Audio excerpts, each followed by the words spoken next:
Now, my name's John T. Wright. And I want you to watch all the movies, of course, because, you might, if you knew better, you'd do better. And I'm just a normal person here. Now, matter of fact, I'm here with Cassie, and she's from, oh gosh, down under, Australia. And this here woman over here, she's a little bit of a moaner and she fakes a little bit. But anyway, she was really cute and I had to turn the volume down. Cassie over there, she's really cute and she's got a really cute accent. And I've got Libby Shepherd over here, right here, and we could pop into Libby's studio.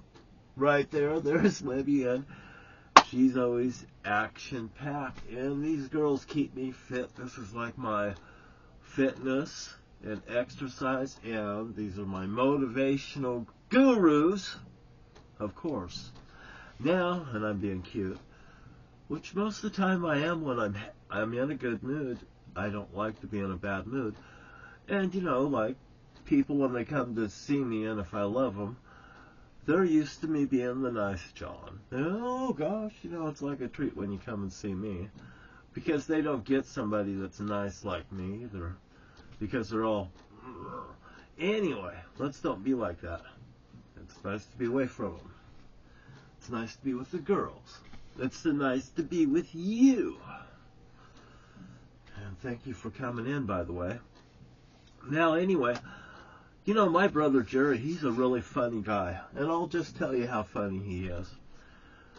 I always get this picture of my brother laying on his side, laughing his ass off uncontrollably, and this happened underneath the Tilton River Bridge right there in Morton, Washington. Just as you're going out of Morton, there's the Tilton River, and there's the bridge, and there's this rock area, and you can see this rock and a swimming hole there. We're right underneath the bridge there. And Jerry goes, and there's a drunk there. There's a bunch of us down there, about like 10 of us, 10 kids, 10 of us, all under 18, I think, pretty sure. And anyway, except the drunk, he's an old man, and he's got this bottle of white port. So anyway, Jerry says, hey, if you want, you could just stuff it in that log over there, just go down the trail, go to sleep, and he suggested that old man do that very thing, and he did it. And Jerry goes, go get that bottle. He says to me in front of all of his friends, he has me go do it. So I'm a part of this, like I'm a fly on the wall or something. And then I go over and get it, and he pees in it. He pees in this bottle of white port. This old man, he tells me to go put it back in the log for him, for the old man. And here pretty soon Stan Hoyt comes down. And Stan Hoyt's got red hair. He's like Popeye. He is strong. He's this tough kid. He's like the whole image of fighting Irish, he could be a wild person. Stan Hoyt, you just don't really want to mess with Stan. You just don't want to mess with my friend Stan Hoyt. And lo and behold, Stan comes down there, and here's Jerry standing there, and Stan says, hey man, what's up? What you doing? Who's got it? What's happening? Stan wants to get fucked up or something. He goes, come on, like that. Jerry says, well, there's a bottle of white port over there in that log. He says, oh, no way. Oh yeah, he says, there's a bottle of white port right over there in that log over there. John, go get it. Oh my gosh. All these kids, everyone there knows that he pissed in it to begin with. So, they knew that I went over and got it the first time, and he has me do it again. I went over and got the bottle of white port. I was not going to hand it to Stan. Nobody goddamn said nothing. And I handed it to Jerry, and I thought, Jesus, are you stupid? I'm thinking, are you stupid for doing such a thing? And lo and behold, he goes and hands it to Stan, and he says, "Can you dig it?" And Stan, he's so strong, he takes one hand, he goes, "Yeah, I can dig it." He goes like that, and that cap just flies straight up in the air like a helicopter took off. He just takes it like this, and he just starts glug, glug, glug. You could just see the bubbles. 3 good bubbles, boom, maybe 4. Oh boy, he got that taste. Oh boy, he pulled it down. Everybody starts goddamn laughing at Stan, and I goddamn knew better. I don't know. I think I might have broke into a laugh when I was laying on my side too. I seen Jerry laughing worse than I was. It was something. And Jesus, do you talk about when Stan realized he just, maybe before we got laying on the ground laughing, and everybody was fucking just goddamn laughing at this guy. And this guy, you don't want to fucking laugh at him. We all hit the... Chew did this. When he looks at this bottle, Stan does after the click. Who did this? Who pissed in it? Jerry says, piss. He says, who pissed in it? Jerry says, we all pissed in it. Hey, we're all in it together is what Jerry's saying. And he didn't give Stan the straight answers like I did, you stupid bastard. Jerry fucking got... Well, we're all laughing. We're on the ground. Stan fucking takes rocks and starts just throwing them wild throws everywhere with power. And I jump in the water. I don't know where everyone else went. I just ran for my life at that moment. I dove in the water, and just as I come up like this, my head comes up. Here's a rock coming in at me. I just dive back. I just miss it. And, I look up, and Stan's just chucking rocks every which way at people. And all of a sudden, he's heading up the hill, and he's chasing Terry Shortridge up the hill. And Terry's running across the bridge, and he's ahead of Stan, and Stan's got that bottle of white port trying to pour it over Terry Shortridge's head. And we got the fuck out of there. And Stan Hoyt went on a rampage in that town. That wasn't a very cool thing. And Jerry caused that thing to happen. And there's another story where, and that was before the murder of Terry Shortridge, and then shortly after the Terry Shortridge murder, then Howard and Jim and Jerry went up on Storm King, and this was, I think this was actually the very next year. This was after Terry Shortridge's murder, and it was in the next hunting season when Jim was allowed to come back around the town and stuff after everything cooled off for him. And him and Jerry went up there, and they were up there together with Howard Hoffman, and Howard Hoffman was up there. They went hunting together up on Storm King. And they went up there, and it was before morning. And, Jerry and Jim would take people out hunting and stuff and get in good with them because they were doing stuff, like the murder of Terry Shortridge, I guess. And I didn't know, what was going on, really. I just know I was a victim of it. So, they were up there hunting on Storm King, and Jerry and Jim and Howard's out there, and they've all got their guns, and Jerry's got my dad's 30-06, which he's taken and over pretty much. Well, he took it over is what he did. And Jim's got some kind of a gun. And then Stan's up there, and they're all hunting, and it's early in the morning, and it's windy. It's up on Storm King, and it's just getting daylight, and they're watching for deer on the burn, where they've taken trees off a logging site, and they're looking down, looking for deer, and it's windy and everything, and it's early in the morning, what could happen? They're just there. What could happen next? It's windy. Well, all of a sudden, Howard yawns. Howard's got his, gun there, and he yawns. Jerry has spit, and it's flown up in the air, and the wind caught it, and it just comes around like a boomerang, and it just shoots right into Howard's mouth. Howard just fucking gags, pulls up his gun, and he shoots past Jerry's head with his 30-06. I remember he had a bolt-action 30-06, Howard did. And rolled that right past Jerry's head. And Jim, he pulled up his gun on Howard, and he just looked out with one eye, and he said Jerry wasn't standing. He was going to shoot Howard. I mean, but this isn't the end of the story. After this is all over, and they got over this,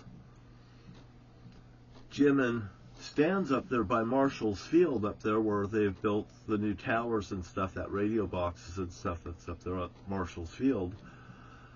And they were coming down around there, and there's a place to sight in their guns. So what they did was they would put targets up down there like 100 yards down there, and then they'd come back and they'd shoot the guns, shoot like 3 rounds each, and then go down there and check their targets. They just leave their guns up here at the starting point. Well, they already did that once, and they went down there, and they came back, and they'd do that again, and they took their shots, and Jim goes running off in front of Howard, and Howard, takes off too. And because of that, what happened, Howard comes back and grabs his 30-06, and Jim's down there at the targets, and he says, "Hey, I know about Terry Shortridge," and he fucking starts shooting the stump where Jim's at. Jim says he's behind the stump and stuff, and Howard's shooting the stump, and Jim's telling me about the story about this. Howard has Jim pinned down behind that stump saying, "I know all about Terry Shortridge, I know what you guys done to him," and all this here stuff. And Jim's told me about this here story, and hell, I really didn't give a fuck what Howard did to Jim, or the whole situation, to be honest with you, because I witnessed Terry Shortridge getting murdered in that bedroom. And, and they all forced me to lie. They made me put my hand on a Bible and lie. I'm not going to lie. I have my sister say that they knew that I lied, and she put the whole thing on me, and I wasn't even holding the gun when the boy was murdered. I was sitting right next to him, and it was on my bed, and they liked to dump on me.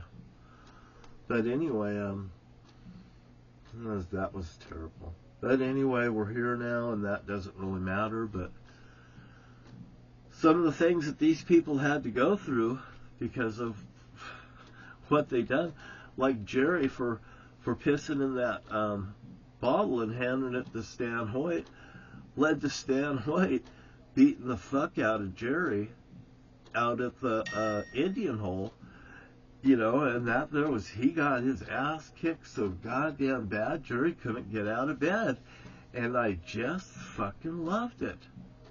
I just totally fucking loved it. Stan kicked Jerry in the eye and just left a great big cowboy print. And then when Jerry told me about Richard that got killed down there in Salt Lake City, that him and his buddy dumped out on the way to Elko, Nevada, between the two, he said Alan Rippey kicked that guy Richard out of the truck. He said he'd probably have a cowboy boot on his back. And this stuff wears on me. And, another thing is about that space shuttle, Columbia. Here, my brother, he comes and gets me, and this is after the Merlin murder. He comes and gets me to go to the hospital because Jan's over there at the hospital. She's OD'd. And he gets me over there, and right there, the space shuttle, Columbia, or the one that blew up, was right there on the launch pad, and it starts to take off, and it takes off.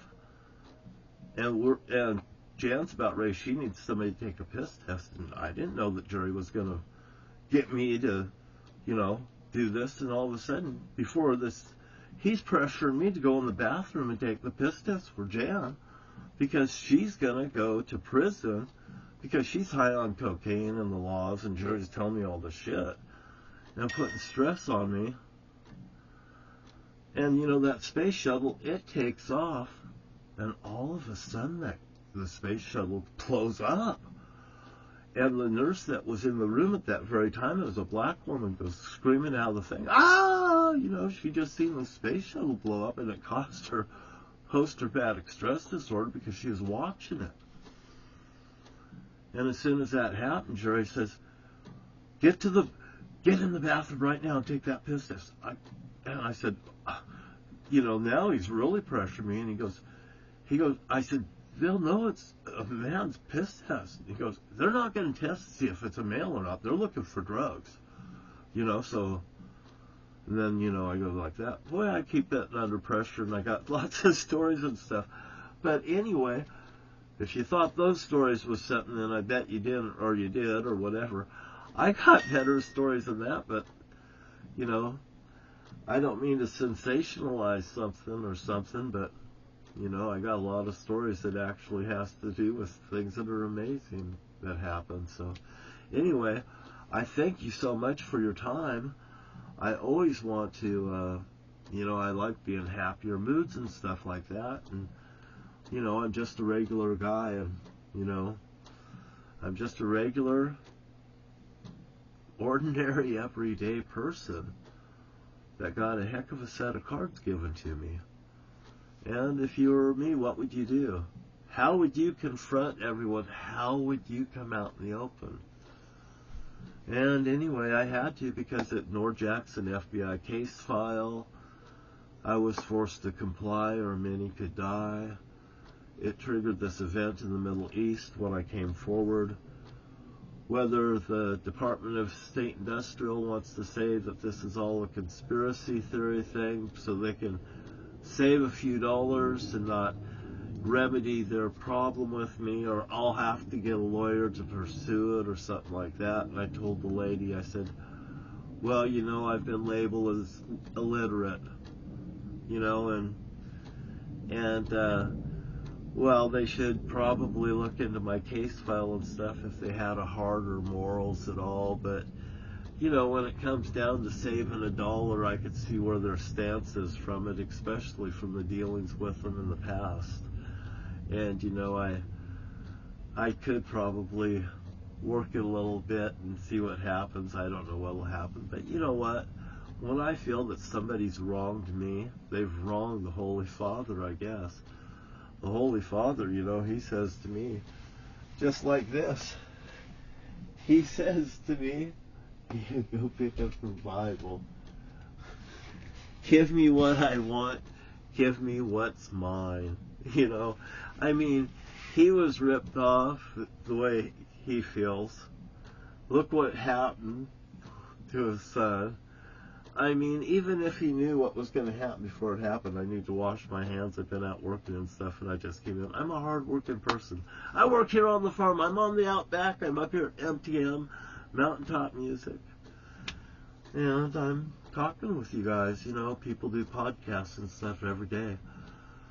The only people that I get to interview are these fine women here, and they have nothing to hide, and neither do I. Although when I've went on Chatterbait and stuff, I didn't get nude. I don't have to get nude. And a lot of these women don't have to get nude, but I'm thankful that Libby Shepherd does get nude. Cassie doesn't. Never. This one, apparently, she'll take her top off. Is that really nude? I can take my top off. Why can't she take her top off? Well, you've seen it here and you've seen it live, and hey, I am who I am. And I swear to the Holy Father in heaven and to all of you out there that the things I've said about this, the experience I've had with this not with this particular book, but with a Bible back in 2014, a lot of things happened. I couldn't put my hand on a Bible. My hand would burn. Oh, sweet words. And I'll tell you what, it's so nice to be here now, and it's nice to be here. And you're actually a witness that I'm here now. You know, it's like, you want to talk about making history? Donald Trump talks about God and everybody and his vote thing coming down and all that. He's making himself as he is with the bullet thing and his miraculous healing and everything. That's your Antichrist. I have been saved and blessed by the Holy Father above. I say read the book of Revelations. The blessing comes right in Revelations. I believe it's right there. There's a blessing right there in Revelations. You can watch it and stuff on the internet. Revelations. It'll go right through. You can have your Bible in your hand and go through it with it. I'm telling you, it's a better book than the Playboy, magazine. But Playboy magazines, I don't think you'll go to hell for checking them out. I don't think you'll go to hell for a lot of things. Matter of fact, the only thing I think that you can't be forgiven from what I understand, is blasphemy to the Holy Father. To be honest with you, you can call me every goddamn name you want in the fucking book. You really could.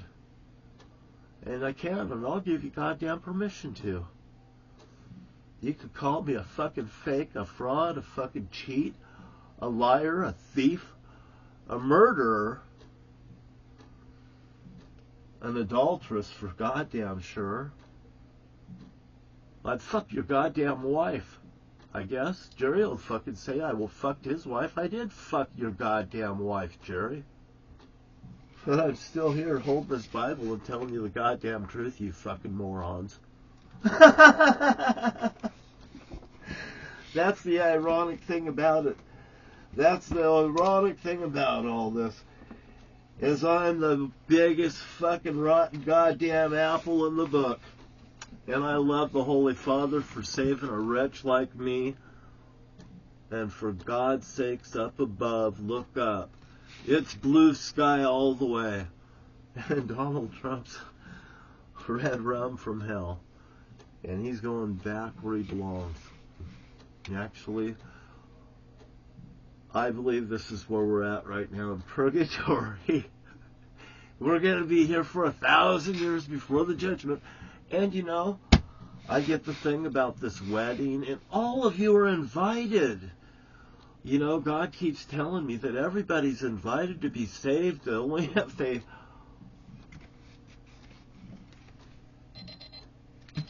That's... no more on that one.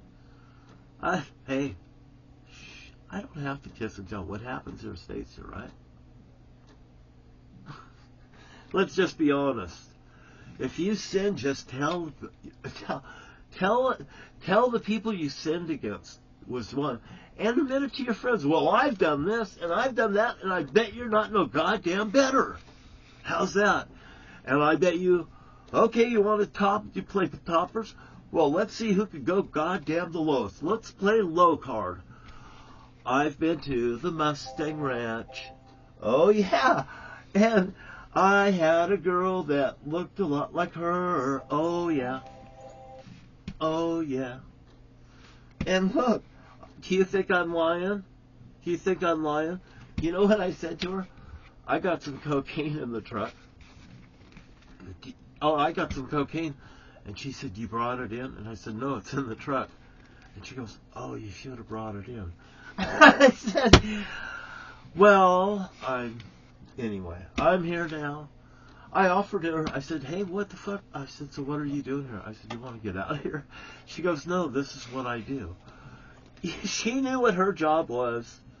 She didn't know she was talking to me. And I didn't know she was talking to the Lord either. But you see, I go to all the tough places and I ask all the hard questions. I'm like Geraldo Rivera, the white chump that does it. The white chump. The white chump that does it. There I go again. And that's why I love Libby. Libby is one of the girls that I love. One of the most. Yes. Me and Libby's been together for a long time. Yes, we have. Much longer than Cassie and the rest of them. Much longer. So, you know, I just wanted to show off one of my girlfriends here for you. Here, you want it a little bit bigger? I can make it happen for you. Here. I want you guys to know what I know. Now, if you came by my house, you would find a nice looking little gal like this here, and we'd both be probably like-minded and believed in the Bible and had a good relationship. And also, these women are also, I'm just saying that, well, I'm a normal person is what it comes down to, and God could even save a wretch like you. If He could do this for me, He could do this for you. It's not as hard as you think. You don't have to give up anything. Although I'd give up probably smoking cigarettes, because cigarettes aren't good for you anyway, and it makes you into a, well, it makes you into a sucker. Most Donald Trump fans and people that don't care about their goddamn body or anybody else are just abusers, smoke cigarettes, and they put them out on the earth and they don't give a fuck.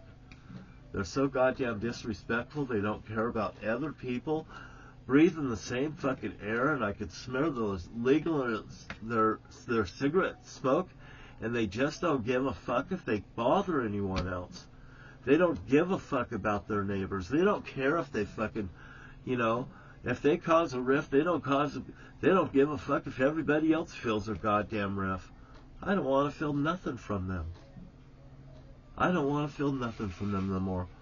I just want my girlfriends, and I don't want to hear no more goddamn bitching from anyone. And God could save a wretch like you too.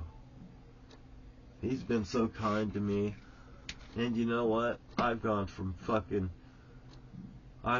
hell to heaven being here with you. And I'll tell you what, it's a million times better here being with you than being in what I would say would be almost a different dimension walking amongst you. It was just amazing, and it was horrifying at the same. It was just amazing and horrifying at the same time. I mean, that's just no other way to say it. But you know, I wish everyone well, and I hate to make these too long, and I don't want people to get lost in them or anything, but you know, I hope you guys have a good time.